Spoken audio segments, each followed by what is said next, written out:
ఉండాలి, అతని సీట్ ఇవ్వకుండా ఉండాలి అని. నేను ఒకటే అన్నాను, అతని సీట్ ఇవ్వనివ్వండియా, అతని సీట్ ఇస్తేనే కదా 50,000 మెజార్టీ తక్కువ లేకుండా నీకెంతటినా అదే కదా. అతను పోటీ చేయాలా, మనం పోటీ చేయాలి అనుకోండి. ఇప్పుడు తోట త్రిమూర్తులు గారు శిక్ష పడింది, జగన్మోహన్ రెడ్డి ఏం చేయాలి? అరే శిక్ష పడింది ఖైదీ కదా, ఇతను ఆల్రెడీ కోర్టు కూడా నేరస్తుని నిర్ధారించింది. గతంలో మనం దళితుల్ని మేనమామలు అన్నాం, మేనల్లుళ్ళు అన్నాం, మనం సంబంధాలు కలుపుకున్నాం. ఈ టైంలో అలాంటి దళితులను శిరోముండం చేసిన వ్యక్తికి మనం సీట్ ఇస్తే మమ్మల్ని దళిత ద్రోహి అనుకుంటారని ఆలోచించాల్సింది ఎవరు? జగన్మోహన్ రెడ్డి ఆలోచించాలి. నువ్వు ఆలోచించలేదు కదా. మేము ఆలోచనతో మండపేటలో ఉన్న దళితులందరూ ఖచ్చితంగా జోగేశ్వర గారిని గెలిపించి నీకు బుద్ధి చెప్తారు. కాసుకో మేనల్లుడిగా మన మేనల్లుడికి మనం బుద్ధి చెప్పాలి. అయితే ఎక్కడైనా మీటింగ్కి వెళ్తామండి, మీటింగ్కి వెళ్తా ఉంటే ఒక నక్సలైట్ వస్తున్నప్పుడు పోలీసులు ఎంతమంది ఉంటారో అంతమంది ఉంటారు, ఒక టెర్రరిస్ట్ వస్తుంటే ఎంతమంది ఉంటారో అంతమంది ఉంటారు. అయ్యా పోలీసు వారు అన్నలో మీరు కూడా మాలాంటి కుటుంబాల నుంచి వచ్చిన వాళ్ళే, మేము ఎవరిని చంపలేదు, ఎవరిని చంపేసి డెడ్ బాడీ డోర్ డెలివరీ చేయలేదు, ఎవరికి శిరోమండనం అంతకన్నా చేయలేదు. కానీ ఇవన్నీ చేసిన నేరస్తుల మీద పోరాడుతున్నాం. అంటే నేరం చేయడం ఈ రాష్ట్రంలో తప్పు కాదు, నేరస్తుల మీద పోరాడటం చాలా పెద్ద నేరం అండి. ఆ నేరాన్ని నా మీద ఇప్పుడు 30 కేసులు ఉన్నాయి, 30 కేసులు. ఇప్పుడు వాళ్ళు రాజేష్ అని ఏమన్నా తప్పు మాట్లాడితే ఆల్రెడీ ఆడి పేరు మీద ఒక ఎఫ్ఐఆర్ టైప్ చేయండి అని చెప్పేసి ఉంటారు. అయ్యా 31 అవుద్ది, ఏం పోద్ది 31 అవుద్ది, లేదు మళ్ళీ అరెస్ట్ చేస్తారు అనుకో, అరెస్ట్ చేయండి. ఈ జాతి కోసం, అణగారిన వర్గాల కోసం జగన్మోహన్ రెడ్డి మాకు ఇచ్చిన మాట అతను నిలబెట్టుకోలేదు. అతను మాకు అన్యాయం చేశాడు. అన్యాయం చేశాడని 2019లో అతని గెలుపు కోసం పనిచేసిన మేము అతని వల్ల మేము మోసపోయామండి. మీరు ఎందుకు ఇలా చేస్తున్నారని మేము నా జాతి తరపున పోరాడుతూ ఉంటే నువ్వు నన్ను అరెస్ట్ చేస్తున్నావు, నా మీద రౌడీ షీట్లు పెడుతున్నావు, నా మీద కేసులు పెడుతున్నావు. ఈ రోజున ఆంధ్రప్రదేశ్లో ఉన్న 1 కోటి మంది దళితులు ఇవన్నీ చూస్తున్నారు.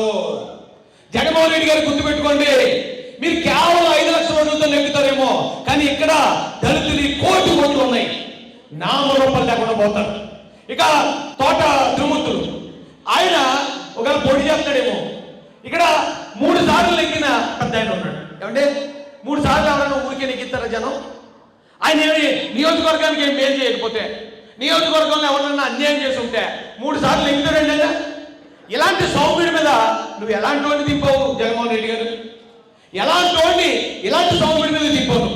అంటే నువ్వు రౌడీజం చేసావు, నువ్వు బెదిరించో, నువ్వు గోండాయిజం చేసావు. నెగ్గించాలనుకుంటే మండపేట ప్రజలేనంత తెంగరోలు కాదు. మండపేట ప్రజలు నీకు బుద్ధి చెప్పబోతున్నారు. అతనికి ఎందుకు రామచంద్రపురంలో లేదు సీటు? రామచంద్రపురంలో ప్రజలందరూ అతన్ని చీకొట్టారు. అంటే మండపేట ప్రజలు తెంగరోళ్ళ, మండపేట ప్రజలు ఉన్న అమాయకుల.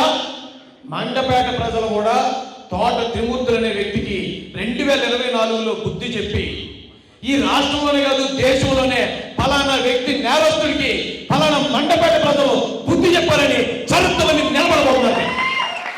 అలాంటి కార్యక్రమం మీరు అందరూ చేయాలి. ఇప్పుడు మనం చాలా మంది భయపడుతూ ఉంటారు, రాజ్యాంగం రద్దు చేసేస్తారు, రాజ్యాంగం రద్దు చేస్తారని ఏదో అక్కడెక్కడ మాటలు విని. కానీ మీకు తెలియని విషయం ఏంటంటే జగన్మోహన్ రెడ్డి వచ్చిన తర్వాత రాజ్యాంగాన్ని ఇక్కడ రద్దు చేశాడు. అంటే ఇక్కడ రాజ్యాంగం మనకి ఏమిచ్చింది? ఎస్సీలకి, బీసీలకి, ఎస్టీలకి రిజర్వేషన్లు ఇచ్చింది. అవునా? రిజర్వేషన్లు ఏమొస్తాయి? మనకి ఉద్యోగాలు వస్తాయి. జగన్మోహన్ రెడ్డి వచ్చాక ఒక గవర్నమెంట్ ఉద్యోగాలు తీసాడా? అంటే దాని అర్థం ఏంటి? ఉద్యోగాల విషయంలో అతను రాజ్యాంగాన్ని రద్దు చేశాడు. ఎస్సీలకి అట్రాసిటీ చట్టం అని ప్రత్యేక చట్టం, రాయితీలు ఉన్నాయి. ఇక్కడికి వచ్చిన తర్వాత జగన్మోహన్ రెడ్డి గారు వచ్చాక ఎంతమంది ఎస్సీల మీద దాడులు జరిగాయండి? ఇన్ని దాడులు ఎందుకు జరిగాయి తెలుసా? ఫస్ట్ ఒక ఎస్సీ వాడి మీద దాడి చేసిన వాడిని జగన్మోహన్ రెడ్డి కనుక ఖచ్చితంగా అతను అరెస్ట్ చేసి అతను శిక్షించుంటే మరొకడు ఇక్కడ దాడి చేయడానికి ధైర్యం చెప్తాడండి. ఇక్కడ శిక్షలు ఉన్నాయి. అసలు శిక్ష ఏదో ఎవలేల సినిమాలోని ఎప్పుడు పుస్తకం భూమి మీద పడిపోతే ఒకరి మీద బస్సు ఎక్కేసి ఇంకెవరు చచ్చిపోతూ ఉంటారు. ఇంకా అలాగే ఇక్కడ కూడా జగన్మోహన్ రెడ్డి వచ్చిన తర్వాత ఇక్కడ చట్టం పని చేయట్లేదు, రాజ్యాంగం పని చేయట్లేదు, పోలీసులు పని చేయట్లేదు. ఎంత ఘోరమైన పరిపాలన. ఇప్పుడు రాజ్యాంగం ప్రకారం మనకు కొన్ని రాయితీలు ఇవ్వాలి, కొన్ని కార్పొరేషన్ లోన్లు ఇవ్వాలి. కానీ జగన్మోహన్ రెడ్డి వచ్చిన తర్వాత అవన్నీ ఏమయ్యండి? అంటే దాని అర్థం ఏంటి? జగన్మోహన్ రెడ్డి వచ్చిన తర్వాత ఇక్కడ రాజ్యాంగాన్ని రద్దు చేశాడా లేదా? ఇక్కడ రాజ్యాంగాన్ని రద్దు చేస్తాడు. అంటే ఇప్పటి వరకు ఎస్సీల మీద ఎవరన్నా దాడి చేస్తే భయపడేవాడు, అరే ఎస్ఎస్టీ చట్టం అవుతేమో, ఎస్ఎస్టీ కేసు అవుతేమో అని. కానీ ఇప్పుడు ఎస్సీ వాడిని చంపేసి తీసుకెళ్లి ఇంటి గుమ్మ మీద పారేసి ఏం పీక్కుంటారో పీక్కోండి. ఎందుకంటే పైన మమ్మల్ని సమర్థించేవాడు ఉన్నాడు. మీ బతుకు తిక్కేదని చెప్పి సవాలు విసిరే పరిస్థితికి అక్కడికి అంత దౌర్భాగ్య స్థితికి వచ్చేవాడిని మనం. అయితే 30 రూపాయలు ఎత్తున్నాడు, 20 రూపాయలు ఎత్తున్నాడు అని ఏదో చెప్తున్నాడు. రేపు పొద్దున్న మన ఇంట్లో ఉన్న ఆడపిల్లలు ఎత్తిపోయి ఒక 10,000 ఇస్తే మనం సరిపోద్దా? రేపు మన ఇంట్లో కుర్రాడు గుండు కొట్టేసి ఒక 50,000 ఇస్తే మనం సరిపోద్దా? అంటే అంబేద్కర్ మనకు నేర్పించింది ఇదేనా? రాజేష్ మహాజన్ అనేవాడికి చంద్రబాబు నాయుడు గారు ఫస్ట్ లిస్ట్ లో టికెట్ ఇస్తే రాజేష్ అనేవాడు ఎస్ఎల్ తరపున ఉంటాడు. ఎట్టి పరిస్థితుల్లో ఓడించాలని నా గురించి ఏం తప్పుడు ప్రచారం చేశారు తెలుసా? రాజేష్ అనేవాడు వస్తే ఇక్కడ కాపుల వీధులను చెట్టుపల్చుల వీధులను అంబేద్కర్ విగ్రహాలు ఎట్టేస్తాడు అన్నారట. ఏమంటే అదే ప్రచారం చేయటం. మరి నిజంగా రాజేష్ అనేవాడు క్రిస్టియన్ మతం తీసుకున్నవాడు ఎస్సీలలో పోటీ చేస్తాడని అదోడు పెట్టారు వైసీపీ వాళ్ళే. మరి పొద్దున్నెత్తే నువ్వు క్రిస్టియన్ అంటావు, పొద్దున్నెత్తే బైబిల్ పట్టుకున్నానంటావు. ఎవరిని మోసం చేయడానికి ఇలాంటి కార్యక్రమాలు జగన్మోహన్ రెడ్డి గారు వాళ్ళ గవర్నమెంట్ చేస్తుంది. ఇక్కడ నేరస్తులు, ఇంతమంది నేరస్తులు ఉన్నారు. వాళ్ళందరూ ఇప్పుడు అనంతబాబుని ఎవరు వెళ్ళి చంపేశారంటే అనలేదండి, అతను ఒప్పుకున్నాడు, ఎస్ నేను చంపేశాను. ఇప్పుడు ఈయన శిరోముండం చేశాడని కోర్టు చెప్పింది. అవినాష్ రెడ్డి అనే వ్యక్తి వివేకానంద రెడ్డి గారిని చంపేశారని సిబిఐ చెప్పింది. అరే వాళ్ళు నేరస్తులు, వాళ్ళందరూ. కనీసం నేరస్తులకి అరే బాబు నీ మీద కేసు ఉంది కదా, కనీసం నువ్వు పక్కనుండు అనే మాట కూడా అనుకుంటా నేరస్తులు నేను ఎంకరేజ్ చేస్తున్నారంటే జగన్మోహన్ రెడ్డి గారు మళ్ళీ కనుక రేపు గవర్నమెంట్ వస్తే ఒక్కసారి ఇక్కడ ఉన్న పేదోడు బతికేంటో ఆలోచించండి. ఈ ఎస్సీలో బీసీలో ఇంకోటి ఏమన్నారట తోటమూర్తులు గారు, కాపులు మనందరం కాపులు ఐకమత్యం చూపించాలంటారట. కాపులు అంటే కాపు కాసేవాళ్ళు, కాపు నాయకుడు అంటే వంగవీటి రంగా గారు. అందరి కోసం పోరాడే వ్యక్తి కాపు నాయకుడు అవుతాడు. కానీ ఒక వర్గాన్ని బలహీనులు చేసి వాళ్ళ శిరోముండనం చేసి వాళ్ళ కనుబొమ్మలు గీసి వాళ్ళ అందరిలోనూ అంత ఘోరంగా అవమానించడం అంటే మీకు ఎలా ఉందో నాకు తెలియదు. కానీ 1000 కేజీల బరువు మోస్తున్నట్టుంది నాకు.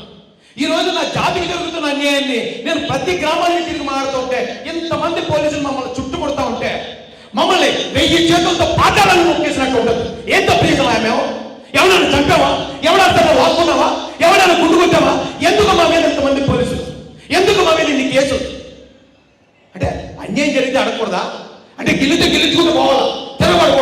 తిరగబడకూడదు అంటే అది కుదరదు. ఇక్కడ తిరగబడే బాబాసాహెబ్ అంబేద్కర్ వారసులు ఇక్కడ. బాబాసాహెబ్ అంబేద్కర్ నువ్వు ముఖ్యమంత్రి అవ్వచ్చు, నీకు 6 లక్షల కోట్ల ఆస్తి ఉండొచ్చు, మీ నాన్న ముఖ్యమంత్రి అవ్వచ్చు, కానీ నా వెనకాతల ది గ్రేట్ బాబాసాహెబ్ అంబేద్కర్ ఉన్నాడు. బోలో అంబేద్కర్ మహారాజ్ కి, బోలో అంబేద్కర్ మహారాజ్ కి, బాబాసాహెబ్ మహారాజ్ కి. అవసరమైతే ఇలాంటి దళితుల మీద దాడులు చేసిన వ్యక్తులకి రాజకీయ చరిత్ర లేకుండా చేశారు అనిపించుకోవడానికన్నా మండపేటలో జరుగుతున్న క్యాన్వాసింగ్ అవసరమైతే దళిత కాలనీలో నేను కూడా తింటాను. ప్రతి ఒక్కరికి చెప్తాను, ఒక్కసారి మనం ఓడిస్తే, ఇలాంటి వ్యక్తిని ఓడిస్తే నేను కూడా చెప్తాను. ఇక్కడ ఉన్న కాపు అన్నదమ్ములకు చెప్తున్నాను. నాకు కొంతమంది మెసేజ్లు పెట్టారు. మొన్న నేను ఒక వీడియో మాట్లాడి ప్రెస్ మీట్ పెట్టినాను. అన్నా నేను కాపే, కానీ మా కులంలో అలాంటి వాళ్ళం కాదు, మమ్మల్ని అందరూ అలాగే అనుకోకు, మేము కూడా తోట త్రిమూర్తులు వ్యతిరేకిస్తాం, మేము కూడా తోట త్రిమూర్తులు ఓడిస్తామని అదే కాపులు పెట్టారు. ఇది కాపులకి ఎస్సీకి కూడా కాదండి, కేవలం తోట త్రిమూర్తుల అహంకారానికి, దళితుల ఆత్మగౌరవానికి జరుగుతున్న యుద్ధం 2024లో మండపేట కేంద్రంగా జరగబోతుంది. ఈ మండపేట కేంద్రంలో మీరు ఓడించిన ఆ ఓటమి ఏదైతే ఉందో మీరు మొత్తం దేశానికే మీరు ఒక మెసేజ్ ఇచ్చిన వాళ్ళు అవుతారు. షబ్బాజ్రా మండపేటలో ఉన్న ప్రజలందరూ ఒక నేరస్తుడిని ఓడించారు. నేరస్తుడికి ఎన్ని 100 కోట్లు ఉన్నా, ఎంతమంది సపోర్ట్ ఉన్నా ప్రజలు తలుచుకుంటే చుక్కలు చూపిస్తారనే విషయం మండపేట ప్రజలు అవకాశం మీకు వచ్చింది. ఇదే అవకాశం మాకు వస్తే చాలా గర్వంగా ఫీల్ అవుతున్నాను. అందుకే నేను చెప్తున్నాను, అన్నగారికి నేను ఇచ్చాను, ఖచ్చితంగా మేము తిరుగుతాం, ఎస్సీ కాలనీలో తిరుగుతాం, ప్రతి ఒక్కరికి చెప్తాం. రే బాబు ఇవాళ 30 రూపాయలు ఇస్తున్నాడు, పార్టీ ఫీలింగ్ పక్కనెట్టంటారు నాయన. నేను ఇక ఈ మీడియా ద్వారా చెప్తున్నాను, మాది వైఎస్ఆర్సీపీ, మీది తెలుగుదేశం పార్టీ కాబట్టి మేము మా వాడు ఎంత అయిందన్నా ఎంత ఇటువైపు ఉంటామనే ఆ పార్టీ ఫీలింగ్ పక్కనెట్టంటారా. కులం పేరుతో గుడ్లు గీసిన వాళ్ళని, కులం పేరుతో చంపేసిన వాళ్ళని, అలాంటి వాళ్ళు కూడా ఈ పార్టీ తోతో ఎలికేసుకొస్తా ఉంటే రేపు మిమ్మల్ని చావదొక్కుతారా ఎంత వల్ల? రేపు మిమ్మల్ని చావదొక్కుతారు. ఏమంటే అక్కడ మహేంద్ర అనే కుర్రాడు, ఇది హోమ్ మినిస్టర్ నియోజకవర్గంలో, అతనికి వైసీపీ జడ్పీటీసీ అన్న కొడుకు. ఆ కుర్రోని హింసించి ఆడికాడు ఆత్మహత్య చేసుకుని చేశారు. ఆడు వైసీపీ కుర్రోడు. నా మీద 20 కేసులు పెట్టేటప్పుడు నేను వైసీపీలో ఉన్నా సరే దళితులకి, ఇక్కడ వైసీపీలో ఉన్నా సరే అణగారిన వర్గాలకి న్యాయం జరగట్లేదు. మనకు అన్యాయం జరుగుతుందని చెప్పినా కనీసం న్యాయం చేయలేని పరిస్థితుల్లో సీఎం ఉంటే, ఇప్పుడు గొడవలు ఎప్పుడు జరగలేదు అంటున్నారు. నిజమే, గొడవలు జరిగాయి. తెలుగుదేశం గవర్నమెంట్లో జరిగాయి, కాంగ్రెస్ లో జరిగాయి, మరో దాంట్లో జరిగాయి, అన్ని చోట్ల గొడవలు జరిగాయి, దళితుల మీద దాడులు జరిగాయి. కానీ దళితుడిని చంపినోడిని ఎవడన్నా, ఏ ముఖ్యమంత్రి అన్నా భుజం మీద చేసుకుని ఎప్పుడన్నా తిరిగాడా? ఒక్కసారి మనం ఇప్పుడు ఓడిస్తే రేపు పొద్దున ఏ ముఖ్యమంత్రి అన్నా ఇలా దళితుల మీద దాడులు చేసిన అలా ఎంకరేజ్ చేసే ధైర్యం చేస్తాడా? కనీసం ఈ ఒక్కసారన్నా దళితులు, ఈ రాష్ట్రంలో ఉన్న 1 కోటి మంది దళితులు ఆత్మగౌరవాన్ని ఓటేస్తే, ఈ రోజున నాకు వైసీపీలో ఉంటే వైసీపీ పదవి ఇచ్చింది, అధికారంలో వైసీపీ నుండి బయటకు వచ్చాను. ఇప్పుడు తెలుగుదేశం పార్టీలో నాకు అవకాశం ఫస్ట్ లిస్ట్ లో వచ్చింది. చంద్రబాబు నాయుడు గారితో పాటు నా పేరు అనౌన్స్ చేశాడు ఆయన. అరే ఇలాంటి కుర్రాడు ఉండాలి, ఎక్కువ వర్గానికి, దళిత వర్గానికి ప్రతినిధిగా మాట్లాడతాడు, అసెంబ్లీకి వెళ్ళాడంటే వాళ్ళకి జరుగుతున్న అన్యాయాలు అడుగుతాడు, ఇలాంటి వాడు ఉండాలని చెప్తే అప్పుడు కూడా నా మీద లేనిపోయి తప్పుడు ప్రచారం. ఎక్కడో ప్రణయనో కుర్రాన్ని, ఎస్సీ కుర్రాన్ని కులం పేరుతో చంపితే ఆడి తరపున మాట్లాడడం నాకు శాపం అయిపోయింది. కన్నిమరి గురించి ఎవరో ఒక తమ్ముడు తప్పుగా మాట్లాడితే ఆవిడ గురించి మాట్లాడడం నా పాలన శాపమైంది. నేను అవి మాట్లాడుకుంటుంటే ఈరోజు ఎమ్మెల్యే క్యాండిడేట్ అయినా కూడా నేను అయ్యే మాట్లాడతాను తప్ప నాకు ఎమ్మెల్యే లేకపోతే పడతాను. నేను జాతి మీద నిలబడతాను. ఎమ్మెల్యే సీట్లు కూడా తురప్రాయంగా వదిలేశాను. ఎందుకంటే చాలా మంది మాట్లాడుతున్నారు పెద్దలు, రైట్, దళితుడు గౌరవాన్ని నిలబెట్టాడు రాడు, ఎమ్మెల్యే సీట్లు కూడా ఆడికాడు వదులుకున్నాడు రా, ఇది నా దళితులు పోవచ్చు అంటే అని నా జాతికి పేరు తగలిగాను. నేను పదవుల కోసం పోగలాడే ఉన్నాను, ఎవరో పిలిస్తే భయపడిపోయి ఉన్నాను, లేకపోతే ఇంకోటి ఏదో చేసే ఉన్నా కాదు. అంబేద్కర్ వారసుని ప్రశ్నించడం నా దగ్గర ఉన్న లక్షణం. నువ్వు తప్పు చేస్తే నువ్వు సీఎం అయిన పిఎం అని నేను ప్రశ్నిస్తాను. వేగుళ్ళ జోగేశ్వరరావు గారిని 50,000 మెజార్టీ తగ్గిందంటే ఈ మండపేట ప్రజలకి ఆ పౌరుషం నేను ఎక్కేస్తాను. ఆ 50,000 మెజార్టీ కోసం ఎంతవరకన్నా మేము కూడా వస్తాం. చంద్రబాబు నాయుడు గారు గుర్తుపెట్టుకోండి, ఒక బాలయ్య గారిని ప్రధానమంత్రిని నిలబెట్టే స్థాయిలో కూర్చోబెట్టాడు ఆయన. ప్రధానమంత్రి నిలబడి బాలయ్య గారి ముందు అధ్యక్ష అని పిలిచాడు. ఒక దళితుడు, ఒక ఎస్సీ, ఒక మాల ముందు ఒక ప్రధానమంత్రి నిలబడ్డాడు. ఆ స్థాయి ఇచ్చింది నారా చంద్రబాబు నాయుడు గారు. మన కుర్రోళ్ళని ఇన్నోవకారులకు ఓనర్లు చేసింది నారా చంద్రబాబు నాయుడు గారు. మనకు ఐటీ ఉద్యోగాలు ఇచ్చింది చంద్రబాబు నాయుడు గారు. మనకు 4 లక్షల మందికి ఎస్సీ కార్పొరేషన్ నుంచి లోన్లు ఇచ్చింది నారా చంద్రబాబు నాయుడు గారు. మనకు గవర్నమెంట్ ఉద్యోగాలు ఇచ్చింది నారా చంద్రబాబు నాయుడు గారు. మన మీద అంటరానితనం ఉంటే 18 జీవోలు ఇష్యూ చేసి అంటరానితనం మాపడానికి మన కోసం ఆలోచించిన వ్యక్తి నారా చంద్రబాబు నాయుడు గారు. అలాంటి వ్యక్తిని మనం మర్చిపోతే 100 మంది 100 అబద్ధాలు చెప్తారు. అలాంటి వ్యక్తిని మనం మర్చిపోతే మన జాతికి విశ్వాసం లేనట్టు అవుతుంది. ఇక్కడ మన వాళ్ళు చంపి డోర్ డెలివరీ చేసినా, శిరోమండనాలు చేసినా, పోలీస్ స్టేషన్లో శిరోమండనాలు చేసినా వాళ్ళందరికీ వత్తాసు పలుకుతున్నది జగన్మోహన్ రెడ్డి గారు. ఒక్కసారి ఆలోచించి ఎవరిని ఎన్నుకోవాలి? మండపేటలో నేరస్తులు ఎన్నుకుంటారా, సౌమ్యులు ఎన్నుకుంటారా? జోగేశ్వరరావు గారి నాయకత్వం, కాబోయే ఎమ్మెల్యే జోగేశ్వరరావు గారి నాయకత్వం.